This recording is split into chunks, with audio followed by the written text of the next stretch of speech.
আরে বাবু, তুই জানিস আজকে শিক্ষক দিবস? আর বাবা মা হলো প্রত্যেক সন্তানের প্রথম শিক্ষক। তাই আজকের দিনে বাবা মাকে প্রণাম করে সম্মান করতে হয়। বাবা, সে আমি জানি, তবে আমি মাকে প্রণাম করে সম্মান করতে পারি, আর করবো মাকে সম্মান, কিন্তু তোমাকে তো আমি সম্মান করতে পারবো না। বাবু, আমি আবার কি দোষ করলাম তুই আমাকে এসব কথা বলছিস?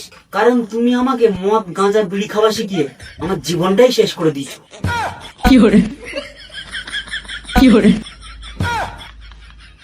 তুমি ঝুমা বৌদিকে পটাতে গিয়ে ঝুমা বৌদির মেয়ের সাথে আমাকে প্রেম করতে বাধ্য করেছো। এই জন্য বলি আমার ছেলেটা অধঃপতনে যাওয়ার মূল কারণ হচ্ছে তুমি না। ঝুমা বৌদির সাথে প্রেম মারাচ্ছ। এই জন্য বলি মাসের শেষে কেন বাজার করার পয়সা থাকে না। বাবু, লাঠিটা নিয়ে আয় তো। আজ শিক্ষক দিবসে তোরই শিক্ষককে খেলাবো আমি। মা, ঠিক আছে, আমি লাঠি নিয়ে এসছি মোটা দেখে। বাবাকে বেশি করে খেলাবে কিন্তু, একদম ছাড়বে না। যা লাঠিটা নিয়ে আয় না। যা যা যা, তাড়াতাড়ি যা।